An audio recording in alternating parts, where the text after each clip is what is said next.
Hey, this is my new channel, Bookshelf, where I read books, recommended or on my own, and then I review them and let you guys know what I think. And I thought the best way to start this is to start with a cult favorite from everyone, which is, of course, Harry Potter. I read books 1 through 7 over the last 3 months. It took me a little bit of time, mostly because I was very busy during the holiday seasons. But once I got into about the 3rd book onwards, I was able to read pretty much uninterrupted in just a few weeks. So, here are my thoughts. Does Harry Potter still stand up today? As an adult, 25, yeah, it actually does. But I want to talk about what I liked and what I didn't like, and maybe give you guys some background and what Harry Potter meant to me when I was a kid. So when I was a kid, I was really poor at reading and writing. I struggled phenomenally with them all through 1st, 2nd, and 3rd grade. And I had to go to a special program for reading and writing. Now, looking back on it, it makes sense that I probably had some kind of undiagnosed learning disability, as I had trouble writing letters, I had trouble keeping my attention, I had trouble actually focusing and reading a book. I couldn't seem to get through a chapter book no matter what I did, and I only liked books with pictures. But that was a problem for my teachers because they were pretty strict on us reading material that was at our grade level, and most picture books weren't really at a 3rd grade level. And so I was just really tired. Like, I remember exactly feeling stupid. I remember looking at all the other students in my class and feeling like I was falling behind them and I wasn't keeping up. And that sucked for me. I didn't want to be that way. And so when our teacher announced that we would be reading Harry Potter during story time, I asked my father to buy the 1st book for me so I could read along with my teacher. And that was a defining moment in the foundation for my love of reading.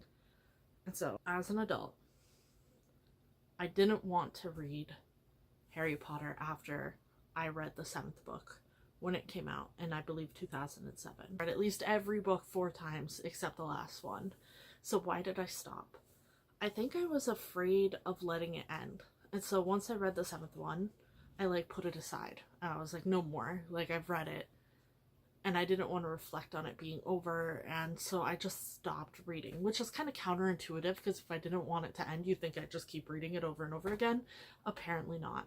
I think I was scared of getting older, realizing there were flaws, and feeling like that was a bad thing. That would make me not love the series as much as I'd once loved it. And so I just didn't. But as an adult, something triggered me to read the books again. When I was younger, I used to annoy my whole family with Harry Potter. I would reference everything back to Harry Potter. It was like an utter fixation for me as a child. They would be talking about Turkey and I would somehow talk about Harry Potter, all the time. And it used to annoy my older sister so much. I would drive her insane. I watched the movies over and over again. I carried my book everywhere with me. It was just crazy. And so she began to call it Harry Pothead out of a rebellious shut the hell up kind of thing. And what triggered me to read these books again was that my sister told me she was reading Harry Potter. I couldn't believe it. My 32-year-old sister was like, you know what, Kachina? I'm finally gonna read these books. And it took me so long because of you. True. And so I thought, well, if my sister's gonna read these books, I want to read them again and talk about them with her. And so I did. She was already on the 3rd book by the time I started reading, so I was hastily trying to catch up to her in the middle of Christmas season and all this kind of stuff, and being so busy that I could only read just before I went to bed. So it took me a long time to catch up, but eventually I surpassed her and finished the 7th book before she did. Because once I got to the 4th book, I was like, bam, bam, bam, chapter after chapter, just going through it like crazy. Does it still hold up? Is it still this nostalgic, untouchable book that I loved as a child? Are there things in it that are good? Are there things that aren't? Well, it does hold up. It holds up really well. But there are problems with it. But they're not problems that tarnished my love of Harry Potter, which was what I was afraid of. I was afraid that I would find problems with it and it would make me not enjoy it as much, but not even close. I loved every moment of rereading these books. And so I give Harry Potter, the entire series, I'm not breaking this down book by book because it would take me way too long, but 4.5 out of 5 stars. I loved it so much. Let's talk about some things that I liked and what makes the series so magical. By the way, I should probably mention this review, not spoiler free. It's been like 12 years since the last book came out, but you know, maybe some of you haven't read Harry Potter. But for all that I'm going to go into and to explain my thoughts thoroughly, I do need to talk about spoilers. Well, to start, probably one of the most important beginning plot points, one of the most gripping motivators of the Harry Potter series is how well that Rowling writes isolation. It's from the moment Harry Potter's in the cupboard by himself until the very last book where he's going to fight Voldemort by himself. There's this theme of isolation through every single novel, which Rowling captures beautifully. And it's saddening and it's heartbreaking. And we don't want Harry to go through the things he's going through. And that's perhaps one of the most gripping things about the novels. We're reading them and we're wishing these things were not happening to him. Which I think is what makes these novels so gripping, because you care so much for the main character. He is likable, he's understandable, he's a little stubborn and sometimes a little foolish, but what kid isn't? On the topic of isolation, you want Harry to have a family more than anything when you're reading these books. You're sad that he doesn't have parents, and you see Ron with his family, and you see Harry longing to have that same kind of parental connection, which he doesn't, and it just breaks your heart. And I think that's what really hits the nail on the head with the isolation theme. Harry Potter is a lonely character despite the fact that he is surrounded by friends and family. Not necessarily his blood family, but family. Beyond the theme of isolation, Harry Potter has amazing adult characters. And I didn't appreciate this when I was younger, perhaps because I didn't know what it was like to be an adult. But the adult characters in the Harry Potter series are very interesting, very compelling, very deep, and sophisticatedly written. I really enjoy them. From Snape, who I don't like as a person, but I like as a character, Sirius, Lupin, Dumbledore, Molly Weasley, Arthur Weasley. The adult characters are fascinating, and even the glimpses you see of Harry's parents through the flashbacks of Snape's memories and other people talking about them, you can see that they're both thoroughly flawed as well. It's really interesting and so well written, and as an adult, I appreciate the adult characters more and all the things that they've done to get the kids through the series. Let's talk about world building. One of the best things about Harry Potter for me is the fact that Harry Potter essentially grew up like a Muggle-born. And we got to discover every aspect of the magical world with him. It's like being right next to him in the novel, and Rowling beautifully writes this. We discover every law, every spell, every aspect of Hogwarts that Harry discovers with him. And that almost makes it feel like you're standing beside Harry, which is masterfully crafted. And I love that about the series. I love that we get to see Harry go from someone like us, Muggle, not a wizard, not familiar with the wizarding world, and to someone who is extraordinary.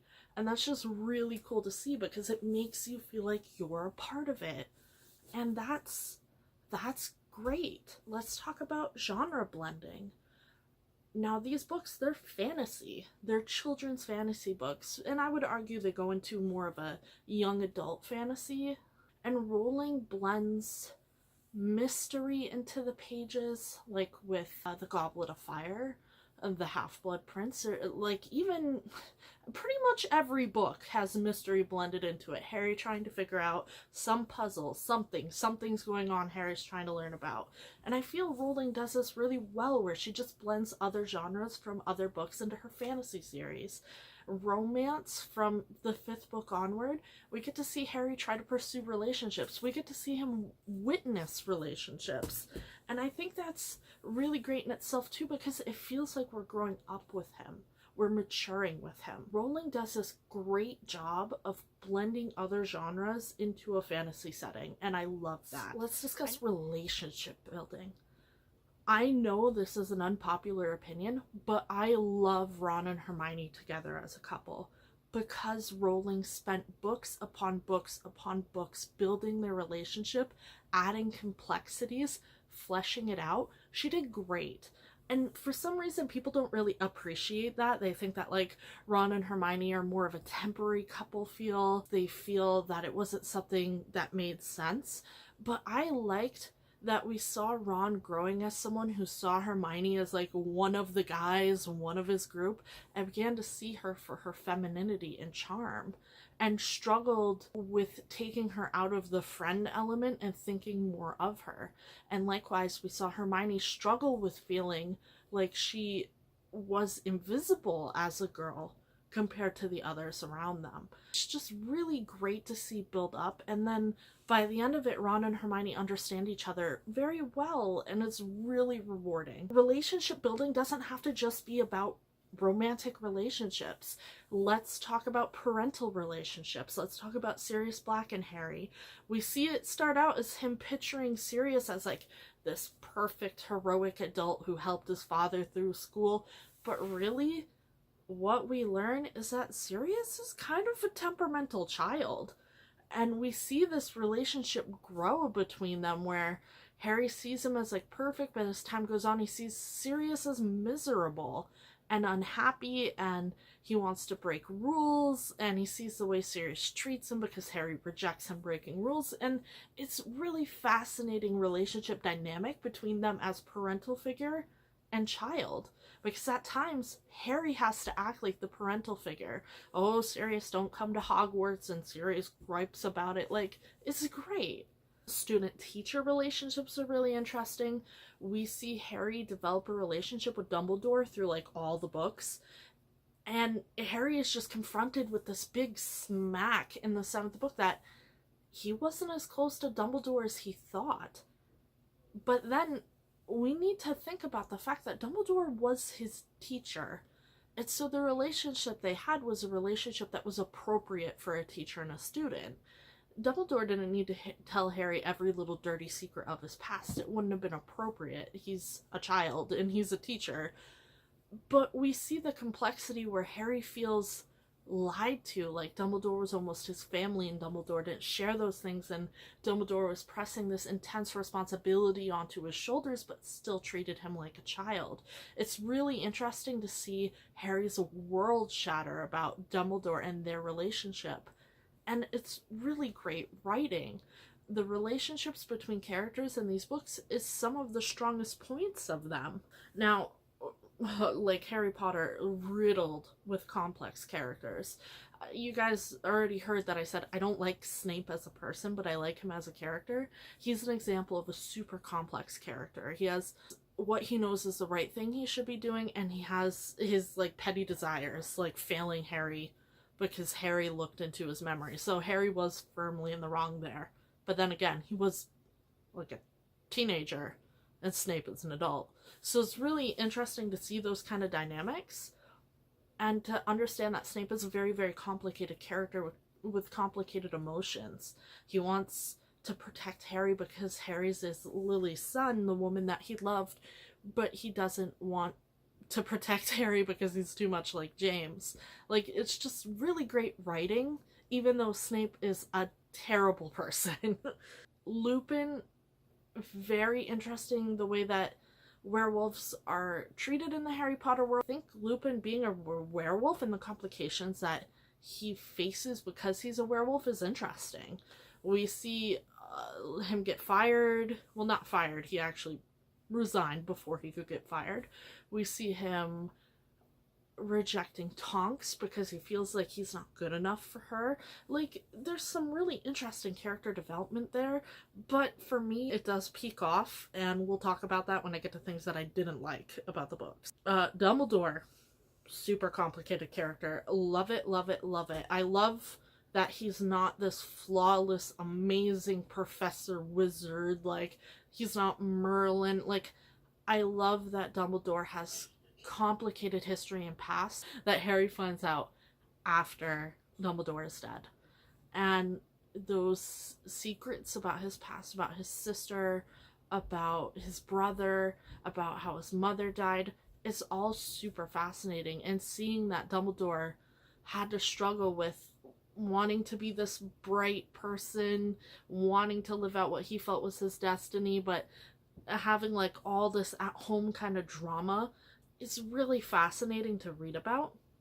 And Dumbledore is by far one of my favorite characters for how shady he is sometimes, but how interesting he is. So, my conclusion of the good things of Harry Potter. They're great. Like, Harry Potter is one of the greatest book series I've ever read in my life. And I still firmly believe that years and years after reading them for the first time, and as an adult. And I know a lot of adults who feel, should I read this series? Is it too young for me? You might be feeling when you read the first or the second book that Harry Potter feels a little immature for you, but I promise you, the beauty of these books is watching Harry grow from a young man to an adult. It's interesting. And I think that's one of the best parts.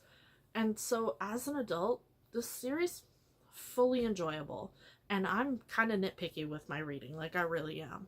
So yeah, pick up a Harry Potter book, read it, find out your house, buy your house copy. I did that. I got this at Costco. So there are some bad things though, and that's why it has a 4.5 out of 5. Let's talk about the magic system. I don't know what's going on with it. It has problems as inconsistencies. It's just not the best magic system I've ever read. There are 2 examples of how this absolutely glares at me. The first example is the Fidelius charm. I hope I said that right. The charm that makes someone a secret keeper for a secret location. What? First time we hear of it, I'm kind of like, okay, so there's this spell that makes your house unfindable, and the knowledge is hidden in one single person, and that single person, as long as they don't tell anyone, no one else can find this house unless they're told by the secret keeper. Okay. And ultimately, this spell led to Lily and James Potter dying because they trusted Peter Pettigrew, and Peter Pettigrew ratted them out to Voldemort. And Sirius was the one who was meant to become the secret keeper, but he didn't do it because he worried that the information would be forced by him. This is a little unclear because it does actually really state in the book that the information cannot be forced out of you, but I don't know if that includes physical torture or like torture under the Cruciatus curse. If he willingly gives it up because he's in a lot of pain, does that... I don't know. It's not explained. And that is perhaps one of the biggest problems with the 2 examples of the magic system flaws, is that they're not explained in a good way. But my biggest problem with the Fidelius charm, or the charm involving the secret keeper, is that later on, Bill Weasley says he just made himself a secret keeper of the shack he's hiding in with his wife. And so I'm sitting here like, you can make yourself the secret keeper, huh? Why didn't James Potter do that? Why? Well, it could be explained away through canon lore that James just really wanted to trust his friends, and that was his big fault. Bull crap, to be honest, because his wife and child, their lives were on the line. And I don't believe that anyone would take a risk that they don't have to take when the lives of their family is on the line, their 1-year-old son. Like, it just seems very plot convenient that this was never mentioned, and then it was brought up later that, oh, Bill can do this, blah, blah, blah. I don't like it at all. And so am I expected to believe that James Potter wouldn't have made himself the secret keeper? to me, when I was reading, it just seemed really shallowly thought out. Someone can make themselves a secret keeper, but James Potter didn't do that. Also, a slight nitpicky thing, James and Lily not having their wands when Voldemort showed up. Would they really believe they're safe even with the charm up? Like, I wouldn't. I'd feel like I was still in danger if he could show up at any moment. I'd be carrying my wand in my pocket all the time. It's stupid. The next example of a huge problem in the magic system, and the biggest, is the trace. I hate the trace. I hate it so much because it is the most plot conveniently used piece of magic in the entire series. So, the way the trace works is that any wizard under the wizarding age of 17 has the trace put on them. It's kind of unclear how this happens, like if a wizard shows up and it's like, huzzah, the trace is on you, you were born a wizard. Be a little weird for the implications for Muggleborns. I assume that when they buy their wand, they're like agreeing that since they're going to school, they will now master their magic, and the trace is put on the wand or on the wizard once he buys the wand. I don't know. It's just inconsistent. Let's talk about Voldemort murdering his father and grandparents. He may have used his uncle's wand, which can explain away the fact that he used a murdering curse to kill them and no ministry was alerted. If the trace is carried through wand, okay. We know that if a wizard is in a wizarding household, the trace won't like trigger because the parents are expected to be telling their kids not to do magic, and apparently you can't tell which wizard in the wizarding house cast the curse, even though they can know exactly what spell you used. Really? They can know what spell it is, but they don't know who cast it? Okay. Because she never explained how the trace happens, what it's connected to, Voldemort just walks into his dad's house, a muggle house, and kills them. And no kind of alarm bell of underage magic goes off.